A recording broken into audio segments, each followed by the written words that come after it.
तो आज हम देखेंगे इंडियन कोस्ट गार्ड ने अपनी नोटिफिकेशन जारी कर दी है। तो हम सबसे पहले हम डेट देखेंगे कि फॉर्म कब से अवेलेबल हो गए ऑनलाइन भरना और लास्ट डेट कब है।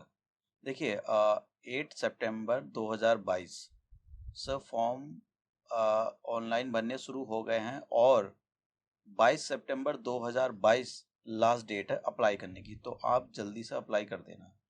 अब ये जो इंडियन कोस्ट गार्ड है इसके अंदर कौन कौन सी वैकेंसी निकली हुई हैं। एक तो नाविक जनरल ड्यूटी, नाविक डोमेस्टिक ब्रांच और यांत्रिक, ये 3 पोस्ट निकली हुई हैं।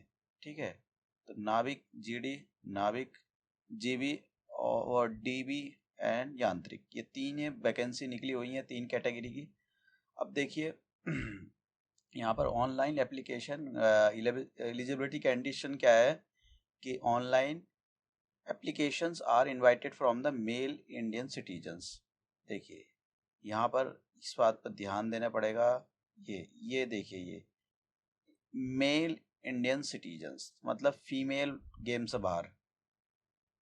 ठीक है, अब देखिए और क्या क्या बोला है। ये जो पोस्ट है नाविक जनरल ड्यूटी, नाविक डोमेस्टिक ब्रांच और यांत्रिक, ये 3 टाइप की पोस्ट हैं। अब ये तो हमारी ये पता लग गया कि पोस्ट कौन कौन सी हैं और हमको ये भी पता लग गया कौन सी डेट से ये एग्ज़ाम ऑनलाइन भरने शुरू हो गए हैं। अब देखिए क्वालिफ़िकेशन के बारे में देखते हैं, क्वालिफ़िकेशन क्या होगी। अगर आप नाविक जनरल ड्यूटी के लिए भर रहे हो तो आपके पास +10+2 pass with maths and physics from an education board recognised by council of boards for education school education. देखिए आपके पास ये जो संस्था है वो रिकग्नाइज होना चाहिए। तो ये तो मोस्टली सभी के पास होता ही है, मतलब सभी के पास तो नहीं होता है, पर जो भी एलिजिबल हैं वो अपना क्राइटेरिया देख कर फॉर्म फिल कर सकते हैं। अगर आप नाविक डोमेस्टिक ब्रांच के लिए भर रहे हो, देखिए इसके लिए क्या होना चाहिए, class 10 pass from an education board recognised by council of boards for school education. तो अगर आप इसके लिए भर रहे हो तो ये आपको ज़रूरी है ध्यान रखना। फिर अगर आप यांत्रिक के लिए भर रहे हो तो देखिए ये इसके अंदर अच्छे से पढ़ते हैं, ये काफ़ी सारी इसके अंदर ये दिया हुआ है कि आपके पास ये चीज़ें होनी चाहिए। देखिए आपके पास जो डॉक्यूमेंटेशन है, डॉक्यूमेंटेशन का हर स्टेज पर वेरिफिकेशन होगा। तो आप ऐसा ना सोचे कि मतलब आप इसके अंदर कोई फर्जीवाड़ा कर सकते हो। अगर आप ऐसा करोगे तो देखिए आप ब्लैक लिस्ट कर दिए जाओगे, फिर आप कभी भी फॉर्म नहीं भर पाओगे। Class 10 pass from an education board recognised by council of boards for school education and diploma in electrical mechanical electronics telecommunication radio power और इंजीनियरिंग ऑफ ड्यूरेशन 3 और 4 years approve by all India council of technical education. देखिए अगर आप 10th पास हो तो आपके पास ये सारी चीज़ें भी होनी चाहिए। ठीक है, एक तो क्राइटेरिया ये है। कुछ होता है कि मतलब 10th के पास सीधा ITI में चले जाते हैं, तो आपके पास ये सारी चीज़ें होनी चाहिए। अब आता है कि 10th एंड 12th, दूसरा क्राइटेरिया ये होना चाहिए आपके पास, या तो ये वाला क्राइटेरिया हो पहला वाला यांत्रिक के लिए, या फिर दूसरा वाला क्राइटेरिया हो।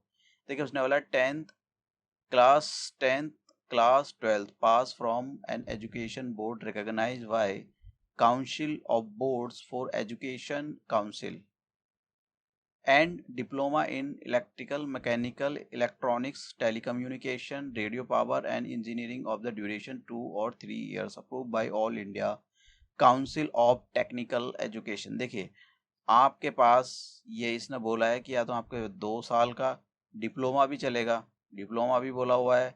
ठीक है, और 2 साल का हो सकता है, 3 साल का हो सकता है। तो ये देखिए अलग अलग क्वालिफिकेशन दी हुई है आपके पास, चाहे ये हो या ये हो। देखिए उसने दिया है कि अगर आप इलेक्ट्रिकल इंजीनियरिंग में डिप्लोमा है तो आपका देखिए क्या किस ये यहाँ पर ये दे दी, इतनी सारी ब्रांचेस दे दी कि इसके अंदर होना चाहिए। या मैकेनिकल इंजीनियरिंग के अंदर डिप्लोमा देखिए यहाँ पर होना चाहिए, जैसे मैरीन इंजीनियरिंग इसके अंदर होना चाहिए, मैकेनिकल इंजीनियरिंग इसके अंदर होना चाहिए। अगर आप इलेक्ट्रॉनिक या टेलीकम्युनिकेशन रेडियो पावर इंजीनियर हो तो आपके पास ये सारी चीज़ें होनी चाहिए। ठीक है, इनमें से अब ये तो हो गया। अब एज की बात करते हैं हम। कि एज, देखिए एज आपकी 18 से 22 साल रहेगी। और अगर आप देखिए यहाँ पर ये बहुत ज़रूरी है, अगर आप नाविक जीडी के लिए भर रहे हो, नाविक डीबी के लिए हो भैया, यांत्रिक के लिए भर रहे हो, तो आपकी एज इन दो डेट के बीच में होनी चाहिए। अब इसमें लिखा वो डेट्स इंक्लूड, मतलब या तो आप किसी डेट पर जन्मे हो, इन दोनों डेट को, या इसके इसके बीच में कोई डेट है, 1 मई 2001, या तो आपका इस पर जन्म हुआ या इसके बाद, और या फिर 30 अप्रैल 2005, इस डेट को जन्म मतलब इस डेट को जन्मे हो, या इससे पहले, या इसके बीच की डेट हो, तो तभी आप भर सकते हो। अब देखिए एज रिलैक्सेशन दिया हुआ है उसने, 5 साल का SC ST के लिए, 3 साल का OBC के लिए हो। ठीक है, तो जहाँ भी लग जाएगा। अब देखिए यहाँ पर इसने वो दी है, ये टोटल वैकेंसी कितनी है। अगर आप नाविक जनरल ड्यूटी के लिए भर रहे हो तो जनरल वालों के लिए इतना, तो ये देख लेना आप एक बार, और मतलब जो भी आपको पसंद है, जिसमें भी आपको भरना है, तो आप एक बार देख लेना। सबसे ज़्यादा जो वैकेंसी है वो नाविक जनरल ड्यूटी के लिए है, तो आप वैकेंसी को देख कर ही अप्लाई करें। अब चलते हैं नेक्स्ट।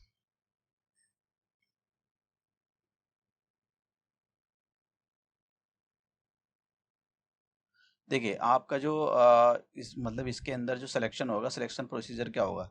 देखिए 5 स्टेजेस होंगे सिलेक्शन की।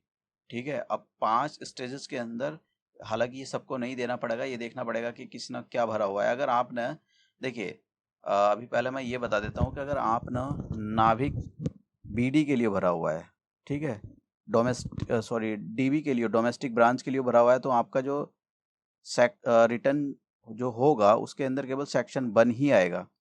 पासिंग मार्क्स दे दिए इसने यहाँ पर, देखिए ये मतलब इतने SC ST वालों के लिए इतनी है। अगर आपने नाविक GD के लिए भरा हुआ है तो आपका सेक्शन 1 और 2 होगा। ये क्या है अभी इनके बारे में बात करेंगे। अगर आपने यांत्रिक इलेक्ट्रिकल के लिए भरा हुआ है तो आपका सेक्शन 1 और 3 होगा। अगर आपने यांत्रिक इलेक्ट्रॉनिक्स के लिए भरा हुआ है तो आपका सेक्शन 1 और 4 का टेस्ट होगा। अगर आपने यांत्रिक मैकेनिकल के लिए भरा हुआ है तो आपका सेक्शन 1 और 5 का टेस्ट होगा। अब देखिए ये इसने यहाँ पर पासिंग मार्क्स दिए हुए हैं कि आपके इतने इतने पासिंग मार्क्स आने चाहिए। और मतलब इसके अंदर ऐसा है, मान लो कि आपने नाविक GD के लिए भरा था तो आपको सेक्शन 1 और सेक्शन 2 का टेस्ट देना पड़ेगा, और उसके लिए आपको अलग अलग सेक्शन में पास होना पड़ेगा। देखिए passing in the section 1 and second separately is compulsory. ऐसा नहीं कि मतलब दोनों सेक्शनों को मिलाकर पास हो, तो ये ऐसा कुछ नहीं होगा। अब देखिए अगर आप ना नाविक GD के लिए भरा है, नाविक DB के लिए भरा है, यांत्रिक इलेक्ट्रॉनिक्स, यांत्रिक मैकेनिकल के लिए भरा है, तो आपके ये एग्ज़ाम होंगे। तो आप जब भी भरो तो आप देख लेना कि आप कौन कौन से पेपर देना चाहते हो। सेक्शन 1 के अंदर सिलेबस देखते हैं, जैसे यहाँ पर सेक्शन 1 हो गया। और देखो मैं बताता हूँ, ये जो चल रहा है आपका जो स्टेज 1 चल रही है, ठीक है, इसमें 5 स्टेजेस होंगे। तो स्टेज फर्स्ट के अंदर होगा कि आपको सबसे पहले तो आपको भैया डॉक्यूमेंट वेरिफिकेशन होगा। अब इसके अंदर डॉक्यूमेंट वेरिफिकेशन बहुत ज़्यादा है, हर स्टेज पर इन्होंने डॉक्यूमेंट वेरिफिकेशन किया हुआ है। ये होगा पास है फेल है, फेल हो गए तो आपको बैठने नहीं दिया जाएगा, आपका रिजेक्ट फॉर्म। अगर आप पास हो गए तो आप स्टेज 1 के लिए एलिजिबल हो। ठीक है, तो ये बहुत ज़रूरी है यहाँ पर इसके अंदर कि आप काफ़ी जगह इसने ये दिया हुआ है कि आपका हर उस जगह मतलब डॉक्यूमेंटेशन दिया हुआ है। ठीक है, अब देखिए आपने अगर मान लो आपने नाविक DB के लिए भरा हुआ है तो आपका सेक्शन 1 का टेस्ट होगा। और सेक्शन 1 का सिलेबस क्या है, सेक्शन 1 का सिलेबस है कि मैक्सिमम मार्क्स, अब इसके देख लेते हैं। मैथ्स मैथ्स होगा 20 नंबर का, साइंस होगी 10 नंबर की, इंग्लिश होगी 15 नंबर की, रीजनिंग होगी आपके पास 10 नंबर की, और GK होगी 5 मार्क्स की। और ये जो मतलब ये जो आएगा ये केवल क्लास 10 के बेसिस पर पूछा जाएगा, सिलेबस भी ये दे दिया है। मैक्सिमम मार्क इसके देखिए, मैक्सिमम मार्क्स जो होंगे वो 60 होंगे, और टाइम 45 मिनट का दिया जाएगा। टोटल नंबर ऑफ क्वेश्चन आपके पास 60 होंगे। ठीक है, तो देखिए ये जिन्होंने ये केवल नाविक DB डोमेस्टिक ब्रांच के लिए जिसने भरा होगा, केवल उसका ये टेस्ट होगा, ये वाला बस। अगर किसी ने नाविक GD के लिए भरा है तो उसका सेक्शन 1 भी होगा और सेकेंड भी होगा। मतलब ये वाला सेक्शन तो होगा ही, ये सेक्शन और होगा उसका। तो इस सेक्शन में क्या आएगा, देखिए मैथ के 25 क्वेश्चन आएंगे, फिजिक्स के 25 क्वेश्चन आएंगे, और जो मैथ और फिजिक्स पूछी जाएगी ये आपके ट्वेल्थ में का मैथ और 12 की फिजिक्स पूछी जाएगी। 50 और इसका कितने का होगा, 50 मार्क्स का होगा, 30 मिनट का टाइम दिया जाएगा, total number of the question 50 होंगे। समझ गए आप? अगर आप ना नाविक जीडी के लिए भरा हो तो आपके 2 सेक्शन होंगे।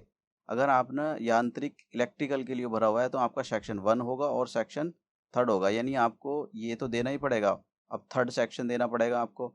तो इसका 3rd सेक्शन का क्या है कि आपसे जो क्वेश्चन पूछे जाएंगे वो इलेक्ट्रिकल इंजीनियरिंग के पूछे जाएंगे 50 क्वेश्चन। और इसके अंदर जो सिलेबस है देखिए, diploma level electrical engineering syllabus, मतलब आपने जो भी अपने डिप्लोमा लिया है उसके अंदर इलेक्ट्रिकल इंजीनियरिंग के अंदर, तो उसका ही सिलेबस है इसके अंदर। और मैक्सिमम मार्क्स इसके 50 होंगे, टाइम 30 मिनट का होगा, total number of the question भी 30 होंगे। अब देखिए, अगर आप ना यांत्रिक इलेक्ट्रॉनिक्स के लिए भरा हो तो आपका सेक्शन 1 होएगा और सेक्शन 4th होएगा, तो मतलब आपको ये वाला सेक्शन तो देना पड़ेगा और 4 सेक्शन देना पड़ेगा।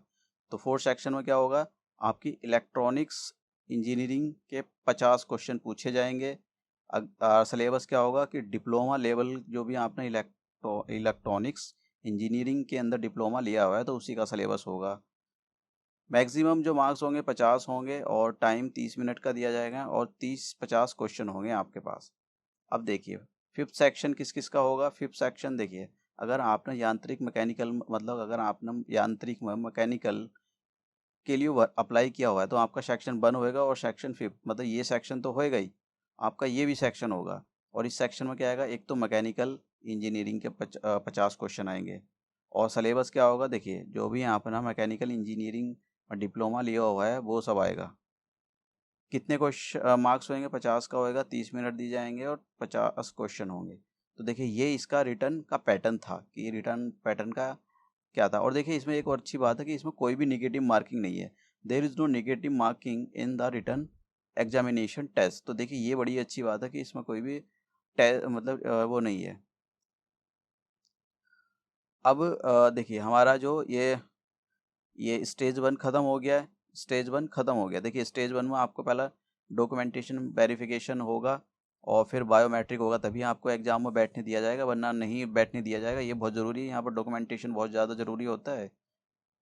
अब स्टेज सेकंड आ गई। देखिए स्टेज सेकंड के अंदर किन को बैठाया जाएगा। स्टेज सेकंड के अंदर उनको बैठाया जाएगा जिसने ना स्टेज फर्स्ट क्वालिफाई करी होगी, ठीक है, तो उन्हीं को उसके अंदर बैठाया जाएगा। अब देखिए जो स्टेज सेकंड होगी इसके अंदर क्या होगा, आपका फिजिकल टेस्ट होगा, ठीक है। पास या फेल तो आपको आगे भेजा जाएगा आपको स्टेज 3 के लिए, वरना तो रोक दिया जाएगा। इसमें ये दे रखा है कि वन मतलब ये देखना, फिजिकल देख लेना आप, इसमें क्या क्या करवा रहा है, 10 पुशअप करवाएगा और 20 स्क्वाट अप्स कराएगा, मतलब ये आप देख लेना इसके अंदर। फिर उसके बाद में देखिए फिर से डॉक्यूमेंट वेरिफिकेशन होएगा आपका। अगर डॉक्यूमेंट वेरिफिकेशन में आप पास हो गए, अगर फेल हो गया तो यहीं रोक दिया जाएगा, आपको आगे बढ़ने ही नहीं दिया जाएगा। तो देखिए ये हर जगह हर स्टेज पर आपको रोकने के लिए कोशिश की जा रही है। तो आपको कोई भी ऐसा काम नहीं करना है कि आप डॉक्यूमेंटेशन में कोई फर्जीवाड़ा कर दो आप, तो नहीं। फिर उसके बाद में देखिए स्टेज 3, मतलब जब आपका सेकंड स्टेज आएगी तो सेकंड स्टेज में आपका ये होएगा, फिजिकल फिटनेस होएगी, डॉक्यूमेंटेशन वेरिफिकेशन होएगा और थर्ड पार्ट इसका इनिशियल मेडिकल एग्जामिनेशन। अगर देखिए आप मेडिकल में पास या फेल हो गए तो यहीं, अगर आप पास हो गए तो भेज दिया जाएगा आगे, अगर फेल हो गए तो यहीं रोक दिया जाएगा। तो देखिए यहाँ भी कितना, मतलब बहुत ज़्यादा ये स्ट्रिक्ट रूल रेगुलेशन है। अब स्टेज 3 के अंदर देखिए क्या होगा आपका। स्टेज 3 के अंदर अगर आपने स्टेज फर्स्ट सेकंड क्वालिफाई कर ली तो आपको स्टेज 3 के लिए भेजा जाएगा। इसके अंदर भी फिर से डॉक्यूमेंट वेरिफिकेशन, ये बहुत ज़रूरी है भैया, डॉक्यूमेंटेशन हर बार। फिर उसके लिए आपका फाइनल मेडिकल्स होगा एट INS चिल्का। तो आपका जो मेडिकल होगा वो यहाँ पर होगा। अगर देखिए अगर आप पास हो गए तो आपको आगे भेजा जाएगा, अगर आप फेल हो गए तो यहीं रोक दिया जाएगा। ये बहुत ज़रूरी है। फिर से भैया आपको सबमिटेशन, आपको अपने जो भी डॉक्यूमेंटेशन है पुलिस वेरिफिकेशन वो करवाना पड़ेगा। ओरिजिनल डॉक्यूमेंटेशन का अगर आपने कुछ भी गड़बड़ करी, यहाँ पर धांधलेबाजी करी, तो आपको रोक दिया जाएगा। स्टेज फिर 4th आती है। देखिए candidate who clear stage 3 and stand in the merit list as per the vacancies available. तो देखिए आपको यहाँ पर स्टेज 4th के लिए आप एलिजिबल हो जाओगे। अब देखिए 4th स्टेज होगी आपकी। अब आपको देखिए अप्लाई कैसे करना है। आपको इस वाली साइट पर जाना है, ये जो साइट है और इससे अप्लाई कर देना है जल्द से जल्द। कभी कभी लास्ट में सर्वर भी हैंग हो जाता है, तो आपको लास्ट के चक्कर में ना पड़े कभी लास्ट में सोच रहे हो। अब देखिए इन्होंने यहाँ पर साफ साफ बोला हुआ है कि डॉक्यूमेंटेशन में ये कोई मतलब अगर धांधलेबाजी, आप पढ़ लेना इसको। Self neither photocopy nor self attested photocopy is to be scan, मतलब ऐसा कुछ भी नहीं होना चाहिए। ओरिजिनल फोटो कॉपी आप खुद अटेस्ट मत कर देना उसको बिल्कुल भी।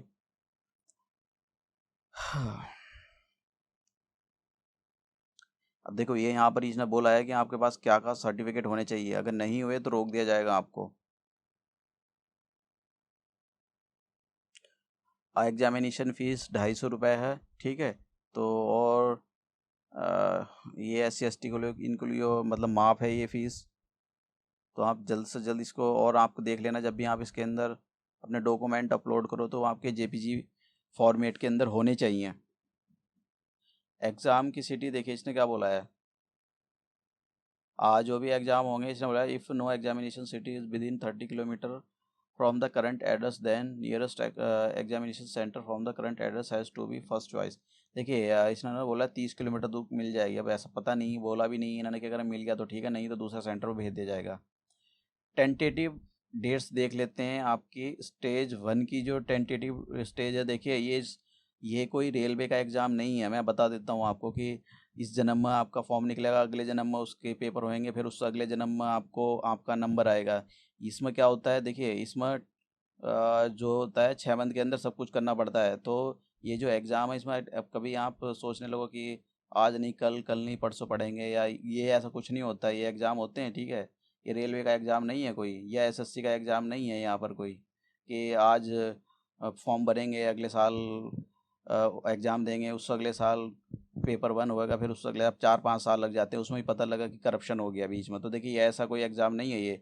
इसमें साफ साफ स्टेज दिख दिया कि मिड और एंड नवंबर तक आपका स्टेज फर्स्ट हो जाएगा, और मिड और एंड जून 2023 तक आपका स्टेज सेकंड, और अप्रैल तक स्टेज अप्रैल और अर्ली मई तक 2023 तक आपका स्टेज थर्ड कंप्लीट हो जाएगा।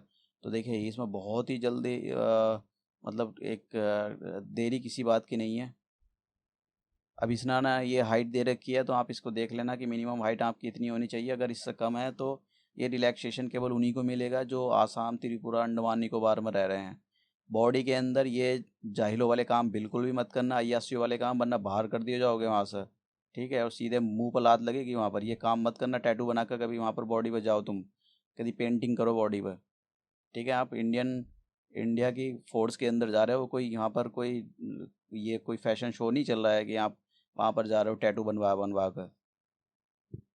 देखिए अब इसने ना बोला ट्रेनिंग, देखिए साफ साफ बोल दिया अप्रैल और मई तक आपकी ट्रेनिंग स्टार्ट हो जाएगी, फिर उसके बाद आपको सी ट्रेनिंग भी दी जाएगी और प्रोफेशनल ट्रेनिंग भी दी जाएगी।